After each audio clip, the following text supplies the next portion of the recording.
when it comes to never being desired. What you learn and find out later on, after your teens and potentially your 20s, and how long it takes before you fall off, is that your options start to decline. There are men that never had options to begin with. This is an entirely different frame of reference. Welcome back to the channel. DonLexy here with another reaction video. Fresh and Fit had a conversation with this black male therapist who's been making his rounds. Shouts out to him. There was a woman on there who said that men don't know how to process their emotions. He had a great comeback for that. He pretty much had a comeback for everything the ladies had to say on the panel. Hit the subscribe button, also with the notification bell. Let's not waste 1 minute. And concern, and I'll do both men and women, so it don't come off like I'm only targeting one group. Okay. As and what's your name, sir? Dom. As Dom said pretty eloquently, actually, men tend to view their love through the lens of action, service. My view, like for a lot of men's view, is if I'm doing provision, protection, you know, things of that ilk, I'm coming home every day, I'm loving you. Right. All the other stuff that falls outside of that in their mind, that has nothing to do with love. So that's for them why they kind of can separate sex versus love, because that's how he sees it from what he's trying to express. Am I saying that's the right way to do it, or that's the healthy way to do it? I'm just saying that that's how men see it. On the flip side, women seem to lean more heavily with the concept of love, with it being based on their feelings and emotions. So the problem with that is, although it's true, both sides, you got to like each other, but you won't always like each other. You got to care about each other, but there's moments when you don't care about the other side. And the issue is that when you lean too heavily with the feelings and emotion side, you're now going to start making really drastic and harmful decisions. So when it comes to expressing love, one way to view this is through the lens of vows. When men and women give vows to each other, till death do us part, in sickness and health, richer or poorer, that seems to be a disconnect with what it is that women are claiming when they say that they love a man. Why do we say this? If you're saying you love him, and then you're giving all these oaths that's holding you to the standard of staying long-term till death do us part, but we're having such high divorce rates. We're seeing you all leaving, not necessarily just because he is or isn't doing certain things, or let's say he is not doing certain things. The concern is, from the male side, when we see what you mean by love, what you actually mean is, I love you until I don't. So when we, it's conditional.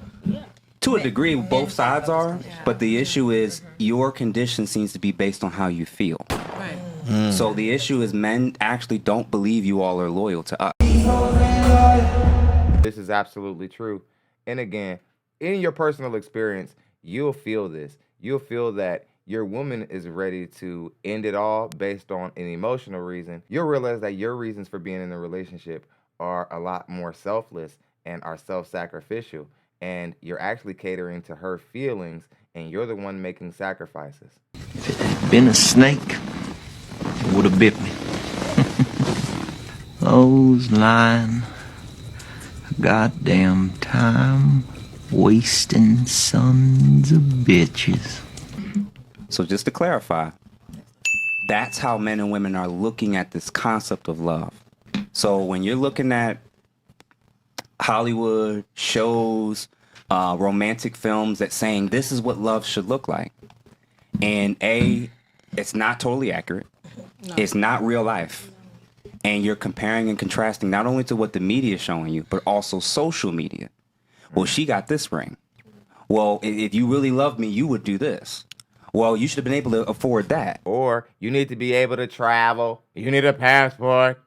Again. And women are like, if you can't travel, that's a deal breaker. It's like, man, men are worth so much more than that. What the hell's the matter with you? When are you going to stop acting like a child?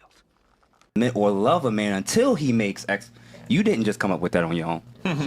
So now your definition of love is not even just being led by your feelings and emotions. Now it's being led by external things that has nothing's actually going on between me and you. So I'm going to tell you what my personal made-up definition is right here in the moment. Yeah. Love for me is the ongoing commitment to stay, to serve, to provide, and to nurture. Period. That's love. Everything else we're adding are bonuses. Male's love for sure. The ongoing commitment, the intentional decision to continue to serve, to protect, to provide, and to nurture. That's love. So everything else we're doing when we're in and out of relationships and putting all these crazy lofty standards on each other, everybody can do that. But for me, I think that's a base foundational level that you can clearly see whether or not he's loving you or not. I can clearly see whether she's loving me or not. Does that make sense? Real quick, she had a disagreement because I get what you're saying. You said it's not true how a man see women for feelings earlier. Yeah, I was just saying that because if I can't speak for everybody. I can only speak for myself. I just feel like if you actually love somebody for who they are, it's like, it sucks that we're about to say this, but if I love somebody for who they are, no matter what they do to me, I'm gonna continue to love them because I'm not just loving my feelings for you. I love you as an individual. So if I love you as an individual, that means I accept you and all your flaws no matter what. And despite how I feel like I'm not too into social media. I try not to be because that is kind of like the disruption of relationships and you're constantly comparing yourself to other people and that goes for both. So if a man is saying, okay, he can give this to her, but I can't do that for my girl. Now and I don't need whatever you're giving to this woman. I don't even know her. I don't care what she's doing. You know what I'm saying? So I feel like for me specifically, I love people for who they are. Obviously, if you upset me or whatever the case is, we're going to have to take our space. We have to be alone. We need to think before we can come back and be in union together and actually have a conversation. But if I don't love you for who you are first, I'm not going to get myself in feelings about you. And then now I'm kind of using my feelings as like a control mechanism in a way. And I'm sure we all have been there where it's like we feel crazy. But it's like if I'm like, this happened to me recently where it's like I felt like I like somebody so much, I was in love. But I'm there so deep that I lost myself. And then it's like, oh shit. But then it's like I still love him. You know what I'm saying? Okay. I still love him like to this day, just like who he is as a person. So it's like somebody can even talk about him, and I would be like, I know I'm like, hey, he's like, DM I know, me, girl. I'm here, baby. I still love you. Hold on, real quick, just to respond to what she's saying. It's important in these conversations when we're talking about things in general, when we're not being specific, to take our own personal experience and project that onto society and everybody else. Facts. If most women thought like you did, they wouldn't be initiating 70 to 80% of the divorces. Girl, I had to catch your face. He just broke it, girl. This is why you should keep your anecdotal experiences out of these conversations. Intellectual people are going to eventually join these conversations. Let's get back into it. Men and women, now with men and women, that looks different in terms of that. I don't actually think it's a gendered issue. For men, I genuinely do believe the more that we're able to master and lean in on our purpose, our values, and our ability to maintain a commitment that we've offered to her, that is the ultimate form of us being able to show that we love this woman. For women, the ability to not be led primarily by her emotions when they are negative and still be able to show up, still be able to be present, still be able to cook, still be able to be nice and nurturing, even when she don't want to. And have sex.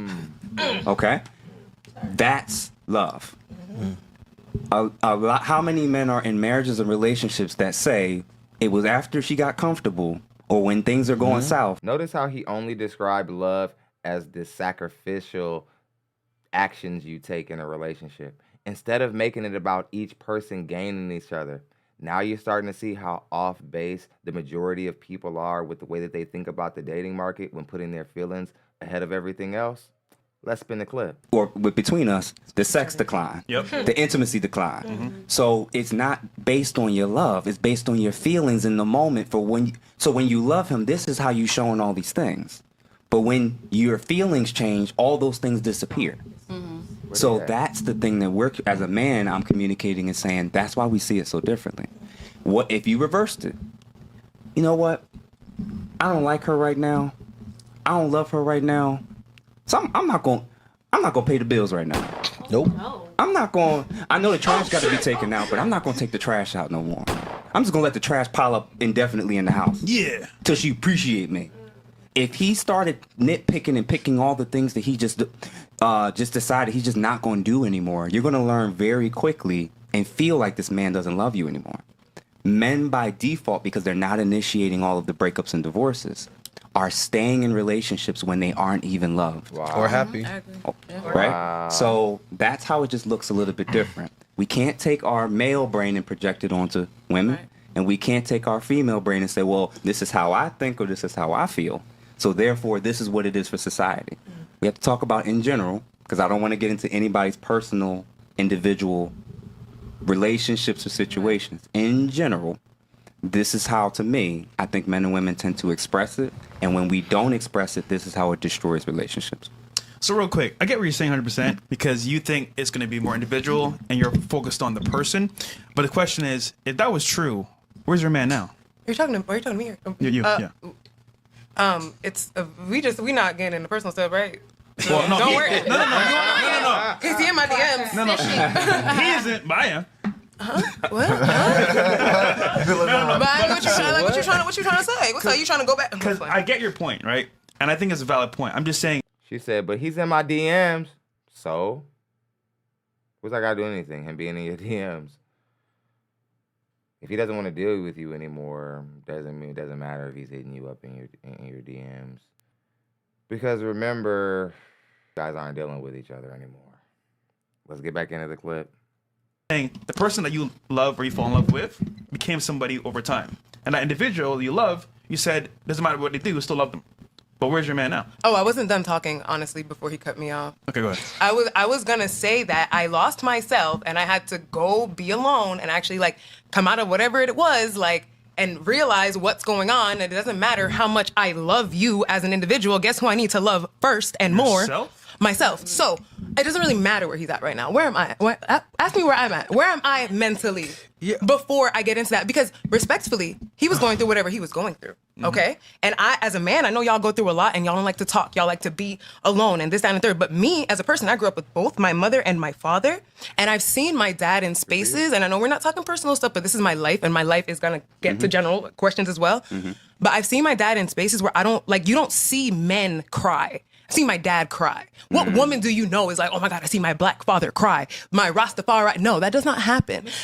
So when you feel me? So it's like, but when you see something like that, you see a man in front of you that is crying in front of you. Now I have a lot of empathy for men because I know, oh my God, you're going through this. Now a lot of women might not have that. They might not have a father. They might not have a brother. I was lucky enough that I had that. So I can look at it like, okay, he's acting that way. And low-key, it has nothing to do with me. And he might not open up to me or tell me because he was not raised like I was raised. Shut up, bro, shut up, my nigga. Some reason it's the intensity of the way that you're talking when you get really worked up about something. I can tell why this guy stopped dealing with you. Whatever he did, I'm sorry, but when the dudes be like, it's not you, it's me, sometimes they mean it. And sometimes men have to go through it, but men don't know how to process their emotions. And I accept that. They don't process it like you. And I'm not even going to say it like that. No, and let me not even say that. Some men actually don't know how to process their emotions, and I know that. That's okay. Some men are not okay with opening up to people, and that's okay. Men don't know how to process their emotions. That's not true. We just don't process them the way that you do. Just like that guy said, he was on point. If you were listening to a man speak when a man is speaking, maybe you would learn something. Let's get back into it. Okay. But if I am with you, the expectations are that you open up to me, I open up to you, and I want you to feel safe and I want you to feel comfortable so that you can do that. You're going through what you go through. Men have to be a provider, right? Yep. So if you're not working, if you're not making money, you're not going to be able to give anybody anything. You can't even give anything to yourself. So I can love you, yes, but what is my love not going to put money in your pockets? And that might affect your attitude now, right? So I still love you as a person because I know at the end of the day, the way you're treating me has nothing to do with me. It has everything to do with whatever you're going through. Right. And however you need to process that, because even with me, I was definitely getting emotional and I definitely was acting out of character. And I knew that. And I even said that to him, like, yo, I don't act like this about nobody. I don't like people for real. Like, so I don't act like this about nobody. So if I'm acting like this, I have to take a moment like, wow, I really like this man. I need to take a step back too. Not one step closer. Monster. Fellas, women who are crazy in the dating market, once they start showing up to your job, slashing your tires and doing a bunch of weird stuff, they're gonna act like they never did it before. They're gonna say, I never really liked anybody this so much. This is just how much I like you, blah, blah, blah. It's just like, nah. You're just crazy. I need to be by myself and refine myself, because if I can allow a man to get me out of my character, I need to figure myself out. So it is not just, oh, like, where is he now? No, there's more to the story. And I even was talking to somebody today about it, and it's like, I said, oh, he didn't want to do this with me. He was like, well, maybe he wasn't over this. And I'm like, I mean, but it's been this long. I ain't telling you. So he's broke. He was in the NFL. he was in the NFL. Hold on. What's Ashley's question? So no, because hold on. Yeah, it was recent. No, but he was I can in the hear NFL. the trauma of. She said. No. I can And then hear it. I can hear the trauma of him not being able to be a man and provide. So God. But did you miss the whole thing? Because I'm not materialistic at all. I'm not materialistic. No. What does he need to provide Here's for what me? I'm saying. He did everything he needed to do as a man. But as a man, he can't give you what he thinks he needs to give you, right? So what? But what is it that he needs to give me? Because he took out my trash, he cooked me food, he paid whatever he needs to pay for me. I don't get my nails done like that. When I do get my nails done, guess who pays for it? Me. If I need him to pay for it, I'm sure he would. But it's not that. It's more.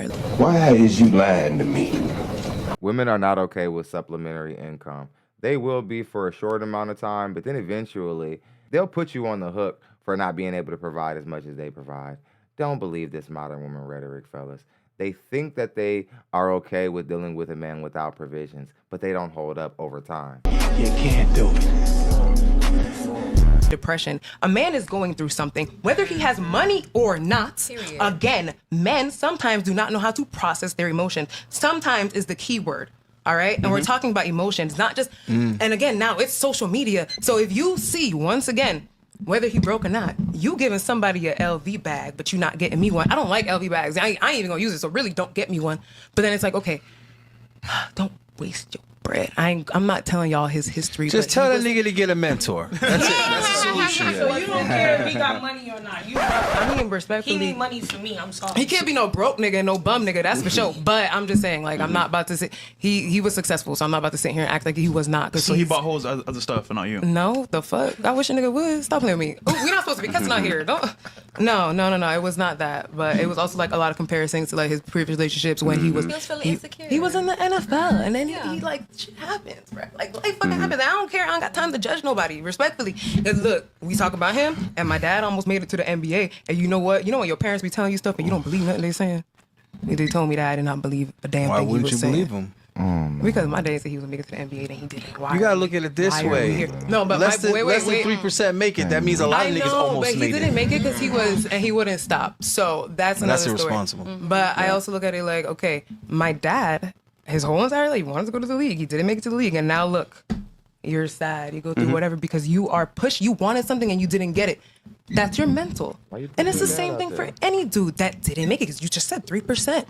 And it's having to put yourself, and it isn't. I don't like that because she saw her dad cry at one point in time, that she believes that it automatically qualifies her as like a woman who men can be safe with and that a man's emotional state is safe with. I'm not picking that up. What about you fellas? Do you guys think that this woman seems like a woman to where you would be emotionally safe with her? Like it'd be cool to be vulnerable with her? Like, you know what I'm saying? No, I don't think so either.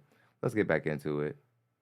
All right, so I heard like 10 different things going on between the men and women, and I'm going to try my best based on what I heard and key points that I took away from what a lot of you were stating, and then what I think is probably going on. You said an excellent point, and your point about the tolerance factor, the acceptance factor. I don't think you all realize how significant that is when you were younger and you picked the wrong guys that you now know in hindsight weren't good for you. There were good guys there the whole time. They were legit nice dudes. Facts. Corny, lame, Nerds. nerds. That was me. Guys that didn't make, guys that were still students. But you don't. Yeah, but hold on, just to clarify, for every man that you picked, there was a man you didn't. Tell him, Right? brother. So just peep and catch that for a second. For every man that you picked, there was a man that you omitted. Right? Or 50. Right? Or 50, to be fair, That is right? distracting. So when you're expecting men that you didn't want, that you didn't take, that you didn't go out with, to wait around to when you may feel like dating them. What human being deserves to live like that? There's a segment of black men, That's a good point, who actually do like and love black women, wanted them. I went to school with them, and I'm going to give you an example from y'all gonna hate me now, of how horrible I was back in the day in my prime. When I was in college, me and my very, very small cohort of guys that was going to a predominantly white institution, a PWI, we ran the school. We ran the school. We ran all up and through the school. All right? So for every woman and we were sharing the same women. We didn't realize it. We learned out later on when we talked. Yo, you messed around with so-and-so. Oh, shit. So what we learned and observed, there were hundreds of guys that were going to the school we was going to, taking the classes we were going to, and they kept coming back to the very guys Same that wasn't 20%. that wasn't even being in commitments, wasn't even locking it down. So, what's his name? The football player that everybody's wondering about, Travis. Oh yeah, he's. This is an excellent example. He's cooked. Of how everybody knows the story. Everybody's talking about the warning, but nobody's talking about all the women that didn't want him until they learned of his name. Yeah, but they still don't want him. So what I'm saying is yeah, they still don't want him. So they want what he got, right? No, we need to start clarifying this. Wanting what he has is wanting him, and let me explain. Because when a woman gold digs for a guy who has something, she doesn't intend on staying with him for a lifetime. But when a woman makes a hypergamous decision on a guy who she might not be madly into, but she cares about the lifestyle, she might stay with him forever. So maybe the lifestyle drew her in, but something realistic can actually spawn from that kind of agreement versus the other example I just explained. A lot of women, Dr. Umar, who is going through his own challenges right now, he brought up a key point about the finish line. That when you were in high school, if you did go to college, there was an opportunity when you all can choose. Your father's not picking your partner. It's sexual liberation. You could pick your own partners. There were young men who were freshmen like you were. We started experiencing this in high school. When we were sophomores, the sophomore girls wanted to date the juniors. When we got to juniors and seniors, they're dating 24-year-old men. When we get to college, a lot of men were seeing the same exact thing. They were going for the older guys that were in school, the guys that were out of school, or the small subset of men that was in the school that can get all the girls. I swear he not lying. Man, when I was in high school, there would always be some girl and she was bad and everybody wanted to get with her, but you couldn't, and you trying to figure out why. Like, what's up with her, man? Why won't she give nobody no play? Like, why can't any of us give me no? And then the end of the day would come, and then she would go outside and get into a car of a man who was much older than us, had more money in his pocket than we do, and then, we had to learn the game like everybody else. That's what he's explaining, and I know us black men in America, we know exactly what he's talking about. Right? So what we're seeing, a lot of men are seeing, there's a huge pool of men that don't qualify for you. You're not interested in them. You're not checking for them. You want the guy that's fun, that's charismatic, that the other women also want. He don't want you. A lot of you did that. Not all, but many of you did that. So the first issue is a lot of men are reacting and responding based off of where they're getting accepted. Where they're getting accepted. You all don't know what it's like to not be accepted from 18 to 28. Come on, let's go. What I mean by that is all of you will get attention from men. All of you will get pursued. All of you have been asked out. We are the pursuers. We're the initiators of asking and pursuing.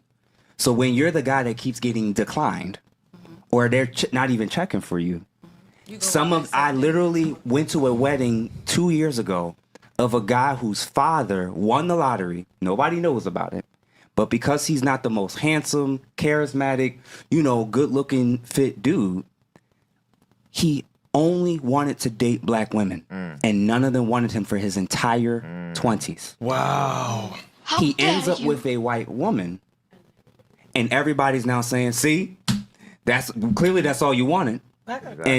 And I'm gonna land. So the first issue is you got to acknowledge that not all, but many of the men, it's not even that they have to come from a place of being jaded and hating black women. They just go where they're accepted. Number two, the standards. When Dr. Umar is saying that a lot of our women, because of trauma, because of their mothers or grandmothers talking about what they went through, and now you got to make your own money, and the guy got to make this and make sure that you this or that. Although that's coming from a place of love, that's also coming from a place of survivability. Yeah, survival. And risk factors. And there's pros and cons to that.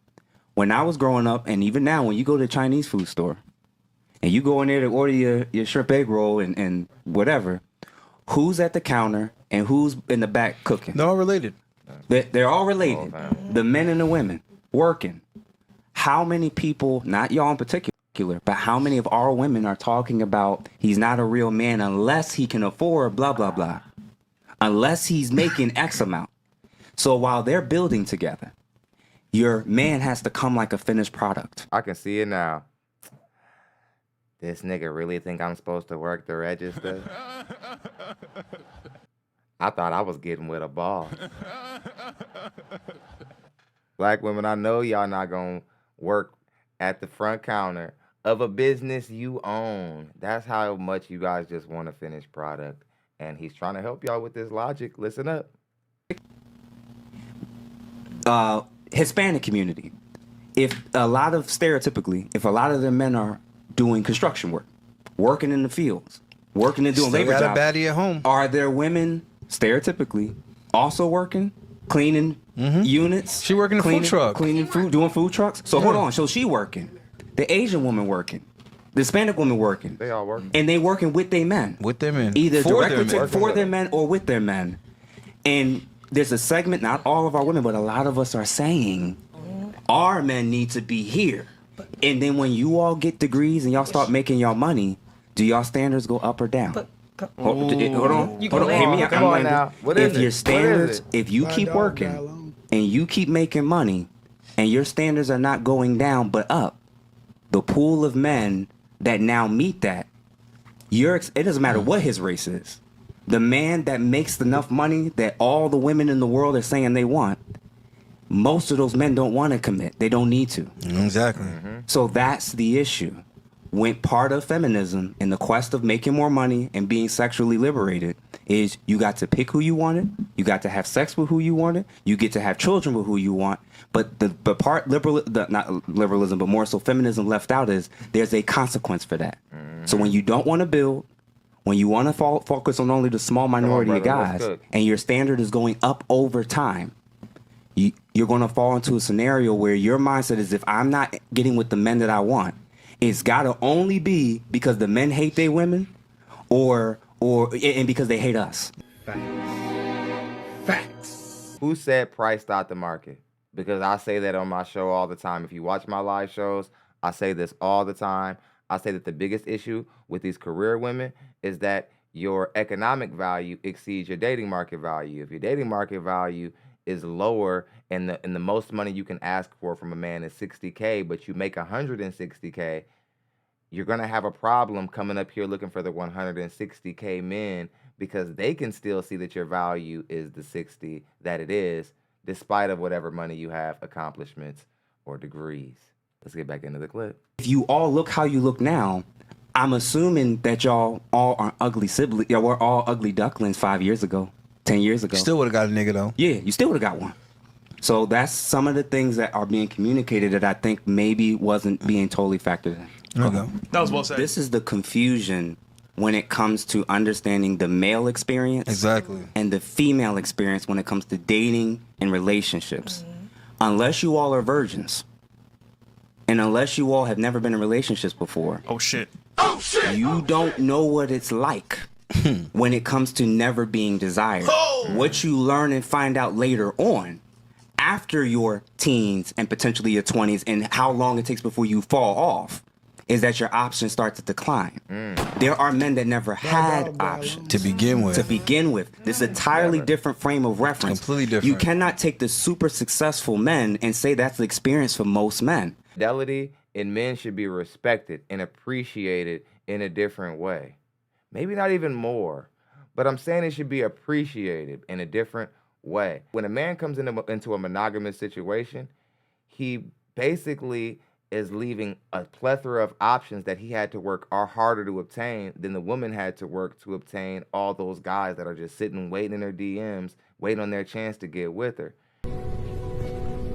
Say that again? I'm surprised that in today's day, monogamy for men is considered equally to monogamy in women, when it certainly isn't. Let's get back into it. I am screaming at the top of my lungs and trying to tell y'all, there are dudes that, when you came here, there were dudes that you walk past, there were dudes that serviced you, there were dudes that do all types of things that are invisible to you. They're invisible to you. That's their life. Y'all start experiencing that when physical things start to decline, when you start adding additional things in your life that now are burdens for the next man. Buying your own drinks. Remember that girl that we reacted to last week? Said that she hates men just because she has to take her own trash out? That's what I'm talking about. Start buying your own drinks. So I've literally heard women have told me this in therapy sessions. You can look it up and go on YouTube and type in women being invisible. And you'll start to see the decline. The reason why it's so distressing to them is because they went from 18 or 16 to 35 or 40 before they started even experiencing that. Oh, people ain't asking me out as much. How many videos have we seen of women saying, where are all the dudes hitting me up? Where are all the men at? Why don't men want to go out on dates? It's because of what he's talking about. Let's get back into it. A norm for them, ever. Right. So what I'm speaking to is there's a segment of men, some of them end up in anger and they lash out at black women. They use these podcasts and spaces to talk about how horrible women are. There's other men who go where they're appreciated. There's other men that go abroad. But what I'm saying is be very mindful and careful. If y'all don't want all of you to be viewed and seen in a negative light, and for all black women this, all black women that. I was in an interracial relationship. Y'all have been in. Well, only amateurs in this conversation say all. You're an amateur if you say all. You're new and you're triggered and angry if you think all black women are anything. I don't think anybody speaks in absolutes in this space. And I'm gonna give him a little bit of grace because he's new. He's new. Racial relationships. I don't assume that you hate the black community when you did, but there's assumption that when we do it, we do. Facts. Okay. So only the if you're male is- desirable, though. Yeah. So when we as men are hearing what y'all are saying, what we're trying to explain is some of the men that you're describing you're totally right. What you're saying, the settling, the hatred, the bigotry, the racism, there are men like that. I am doing life with men who have never in their life uttered negative words about black women. They just went damn near 40 years of their life where black women wasn't checking for them. That's it, brother. That's the way it is, cuz. That's how it is on the streets, brother. 30, 40 years with black women not checking for them. You can go 30 to 40 years and no black women pay you any attention. Get some money and get with a woman who actually appreciates you and she happened to be of another ethnicity, and black women will say that you are a sellout to your own race. You're a hypocrite. Something's wrong with one of the genders, and I'm not even going to say which. Hit the subscribe button anyway out of the room. Also hit the notification bell so you can be notified every single time we post content just like this. Let's get a good conversation going down there in the comment section. I'll see you guys on the next one.